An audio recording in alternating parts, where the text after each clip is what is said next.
Assalamualaikum warahmatullahi wabarakatuh.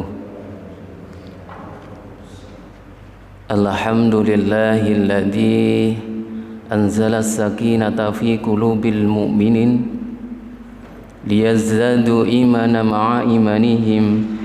Ashhadu an la ilaha illallah wahdahu la syarika lah wa ashhadu anna Muhammadan abduhu wa rasuluh. Allahumma salli wa sallim ala nabiyyina Muhammadin sallallahu alaihi wasallam wa ala alihi wa sahbihi ajma'in.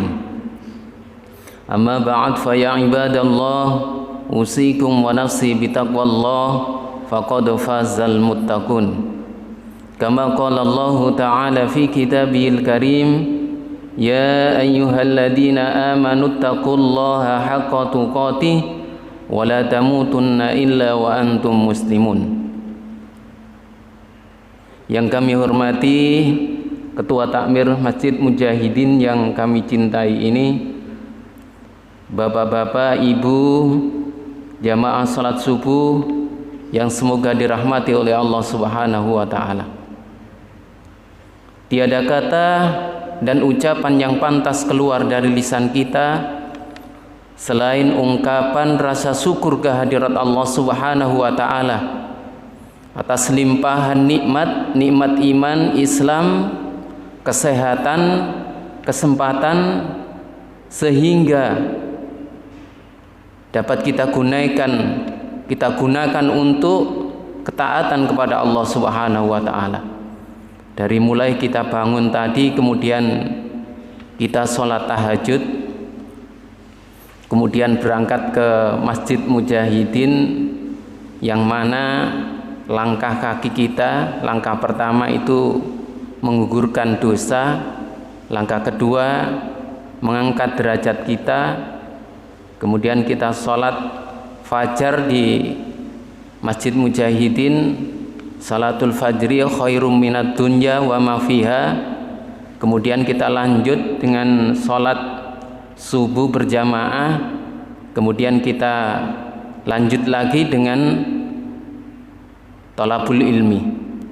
Mudah-mudahan serangkaian ketaatan kita ini dicatat menjadi amal soleh kita, dan yang terpenting adalah menjadi pemberat timbangan nanti ketika kita dihisab oleh Allah Subhanahu wa ta'ala. Amin.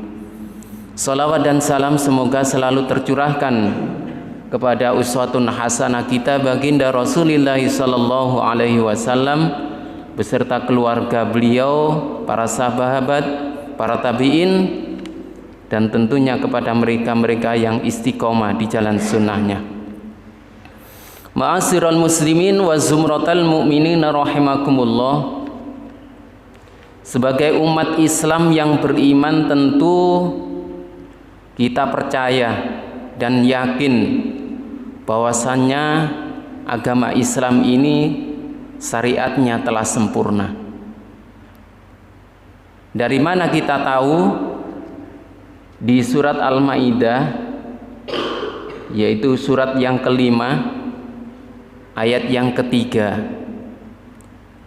Ayat ini saya yakin panjenengan sudah hafal, karena mungkin di sekolah SD sudah diajarkan dan disuruh menghafal. Ayat ini berbunyi, al-yauma akmaltu lakum dinakum. Pada hari ini telah aku sempurnakan agamamu. Wa atmamtu alaikum, dan aku cukupkan nikmatku. Wa raditu lakumul Islam Madinah, dan aku ridho Islam itu sebagai agamamu. Inilah dalil yang menunjukkan bahwasannya syariat Islam itu telah sempurna. Oleh karena sempurna, maka tak heran kalau syariat Islam ini mengatur di segala lini kehidupan kita. Dari yang mulai kecil-kecil semuanya diatur oleh agama, apalagi yang besar. Contoh yang kecil-kecil ketika kita masuk ke dalam masjid. Syariat Islam mengatur kaki kanan dulu. Kemudian berdoa Allahumma ftahli abwaaba rahmatik. Begitu pula ketika kita sudah kembali keluar, kita berdoa kemudian kaki kiri dulu yang keluar. Contoh lagi ketika kita mau ke kamar kecil, syariat Islam pun mengatur bahwasanya kaki kiri dulu sebelum kita masuk, kemudian kita berdoa. Begitu juga ketika kita keluar, kaki kanan dulu, kemudian kita juga dianjurkan berdoa. Islam juga mengatur di hal-hal tentang makanan. Contoh di surat Al-Baqarah, surat yang kedua ayat yang ke-168.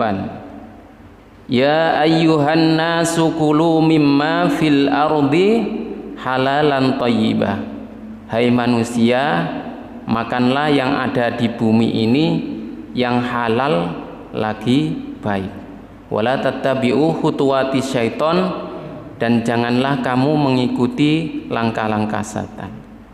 Innahu lakum aduwwum mubin, sesungguhnya setan itu adalah musuh yang nyata bagi kita.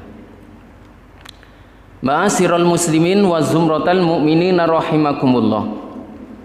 Allah Subhanahu wa taala menginginkan kita memakan makanan yang halal dan baik.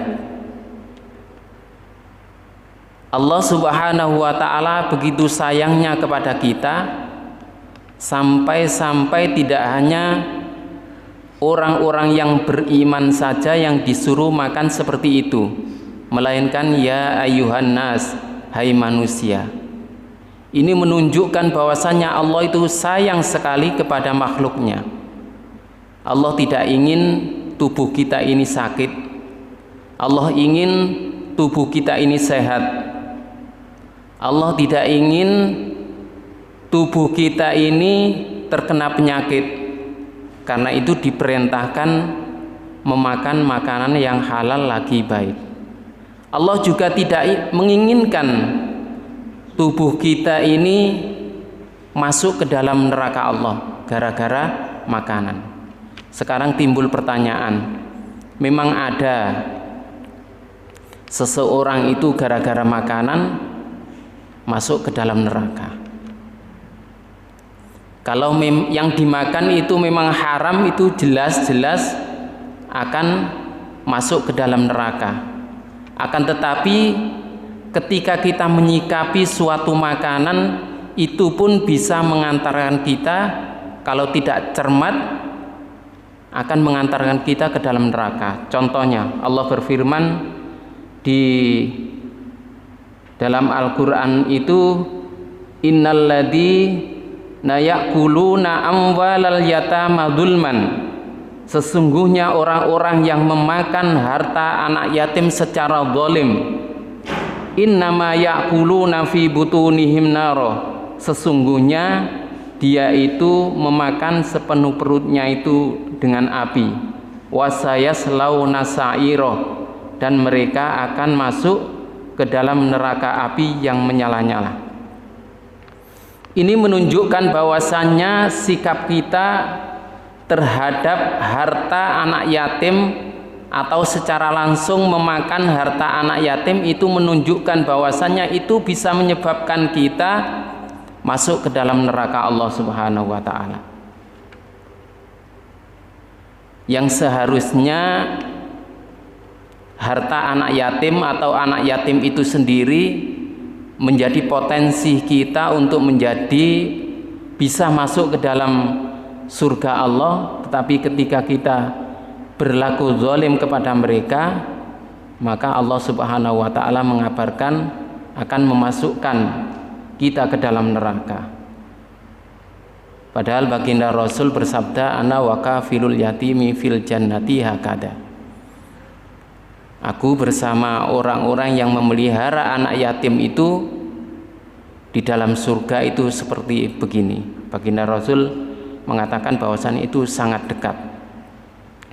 Kemudian juga Allah mengabarkan sikap kita terhadap makanan yang tidak cermat juga di surat Al-Mudaththir, surat yang ke-74. Allah berfirman, masalakakum fi saqar, apa yang menyebabkan kamu berada di neraka Sakor? Mereka menjawab, qalu lam nakum minal musallin, kami tidak termasuk orang-orang yang sholat, walam naku nut'aimul miskin, kami juga tidak pernah memberikan makanan kepada fakir miskin. Ternyata ketika kita diberikan amanah oleh Allah Subhanahu wa taala harta, kemudian kita tidak merespon terhadap fakir miskin, ternyata itu juga bisa menyebabkan kita masuk ke dalam neraka. Kita acuh terhadap saudara kita, tetangga kita, kita tidak mau tahu. Ternyata gara-gara tidak memberi makanan kepada mereka, ini juga menyebabkan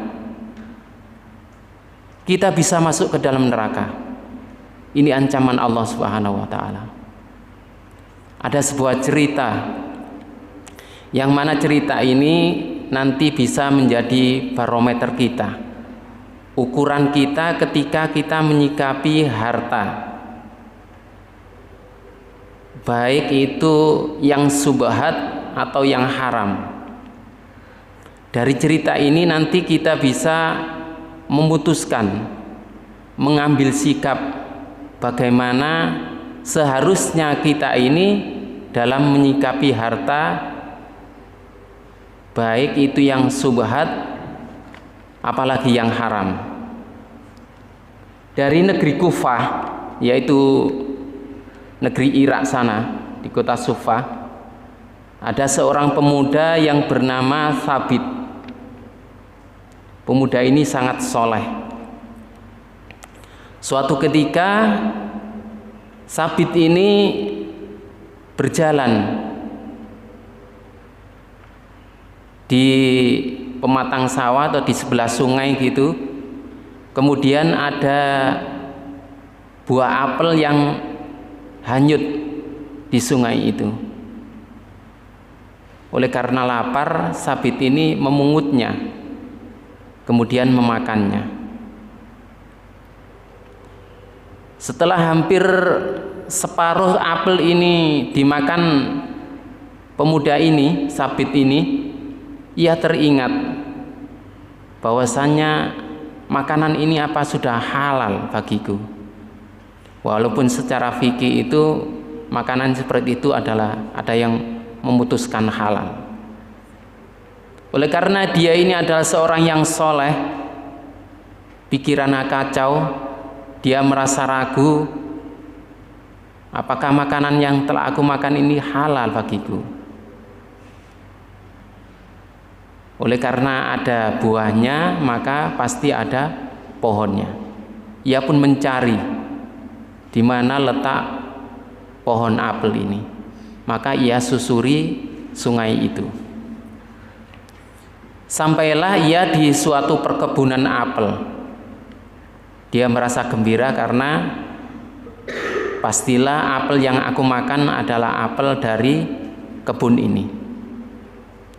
Ia masuk, di situ ada sebuah gubuk, kemudian dia bertanya, sudilah kiranya engkau menghalalkan apel yang telah aku makan tadi, sambil menunjukkan bahwasannya tinggal separuh. Si bapak itu mengatakan bahwasannya saya hanyalah penjaga, saya tidak berhak untuk menghalalkan apa yang telah engkau makan.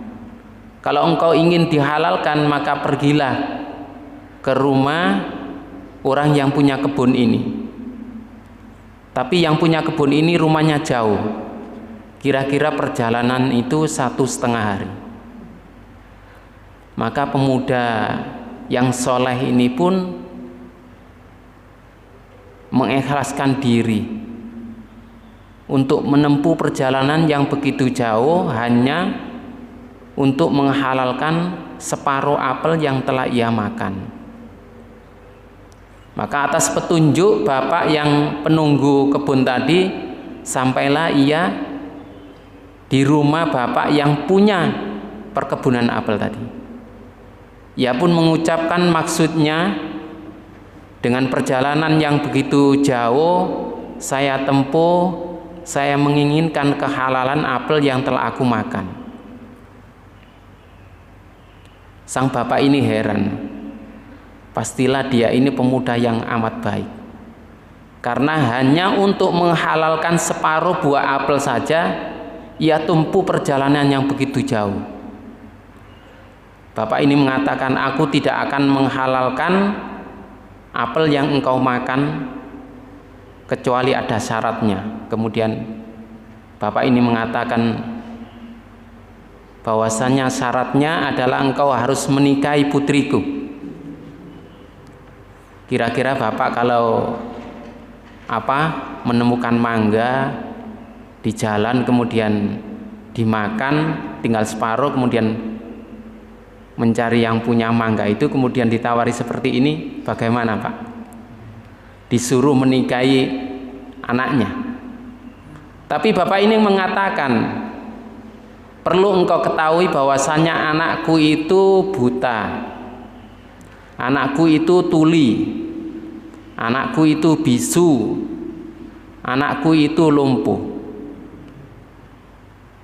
Sang pemuda ini agak ragu, tapi karena ingin makanannya itu menjadi halal, tidak menjadi haram, maka ia pun mengiyakan. Baiklah Pak, saya terima persyaratan seperti itu. Kemudian ia dinikahkan oleh bapak tadi. Setelah itu, setelah dinikahkan, ia disuruh untuk menemui anaknya yang katanya tadi buta, tuli, bisu, dan lumpuh. Sabit ini kemudian mengucapkan salam. Ternyata dari dalam itu ada yang menjawab. Maka sang pemuda ini tanya lagi kepada sang mertua, apa tidak salah kamar? Karena tadi saya mengucapkan salam, ada yang menjawab dari dalam. Kemudian bapak ini meyakinkan bahwasannya tidak. Kemudian sang pemuda ini masuk, ternyata di dalam itu ada putri yang sangat cantik. Kemudian Sabit ini mengatakan, tadi aku dibilangin sama bapakmu, katanya engkau adalah seorang wanita yang lumpuh, yang buta, yang tuli, yang bisu. Kemudian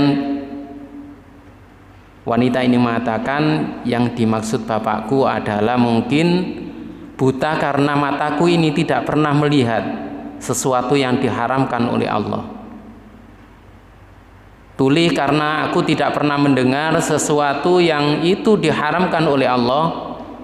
Dan lumpuh karena kakiku ini tidak pernah aku langkahkan ke sesuatu yang itu diharamkan oleh Allah Subhanahu wa ta'ala. Maka dari pernikahan ini lahirlah seorang ulama besar yang menjadi panutan umat Islam, yaitu yang bernama Nu'man bin Thabit, atau yang kita sebut dengan Abu Hanifah atau Imam Hanafi. Saya yakin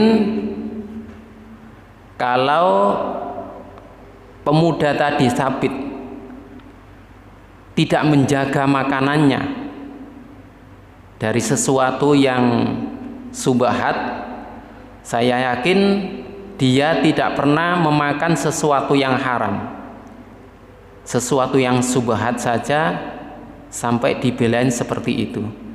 Kemudian dari istri yang selalu menjaga dari bermaksiat kepada Allah, baik makanan atau apapun, maka lahirlah seorang pemuda yaitu Abu Hanifah yang ilmunya sungguh luar biasa, yang menjadi panutan banyak umat Islam di dunia ini. Ma'asyiral muslimin wa zumratal mu'minin rahimakumullah, yang menentukan, salah satu yang menentukan anak cucu kita itu soleh dan soleha, diantaranya adalah asupan makanan yang kita berikan. Kalau makanan yang kita berikan itu halal dan halal, insya Allah anak cucu kita ada harapan untuk menjadi anak-anak yang soleh dan solihah. Itulah kenapa makanan yang halal itu adalah masa depan umat Islam. Karena begitu kita memberikan makanan yang halal dan halal, maka akan lahirlah seperti Abu Hanifah tadi. Harapannya seperti itu. Ma'asyiral muslimin wa zumratal mu'minin rahimakumullah. Kultum ini saya tutup dengan hadis Arba'in Nawawi yang ke-10, nomor yang ke-10. Di situ baginda Rasul menjelaskan ada seorang yang melakukan perjalanan panjang, seorang musafir, yang mana kita tahu bahwasanya seorang musafir itu doanya tidak tertolak oleh Allah Subhanahu wa taala. Apalagi dijelaskan dalam hadis itu rambutnya itu kusut, kemudian pakaiannya itu juga kusut, kemudian mukanya ini coklat. Ini menunjukkan suatu perjalanan yang panjang. Kemudian ia berdoa, ya Rob, ya Rob. Tapi baginda Rasul kemudian menyindir dengan mengatakan wa mat'amuhu haramun, apa yang dimakan itu haram, wa mashrabuhu haramun, dan apa yang diminum itu haram, wa malbasuhu haramun, kemudian pakaiannya itu juga haram, wa hudiya bil haram, dikenyangkan dengan sesuatu yang haram, fa anna yustajabulah, bagaimana doanya itu bisa terkabul. Jadi ternyata ibadah itu tidak hanya syaratnya tidak hanya ikhlas karena Allah, tidak hanya itba' Rasul saja. Ternyata yang menentukan juga makanan yang kita makan itu adalah makanan yang halal. Karena kalau makanan itu makanan yang haram, baginda Rasul mengatakan bagaimana doanya atau ibadahnya itu bisa diterima oleh Allah Subhanahu wa taala. Mudah-mudahan kita bersama keluarga selalu istiqomah untuk mencari rizki yang halal dan dijauhkan oleh Allah Subhanahu wa taala atas sesuatu yang haram. Mudah-mudahan ini bermanfaat. Mohon maaf apabila ada kesalahan. Billahi taufiq wal hidayah. Wassalamualaikum warahmatullahi wabarakatuh.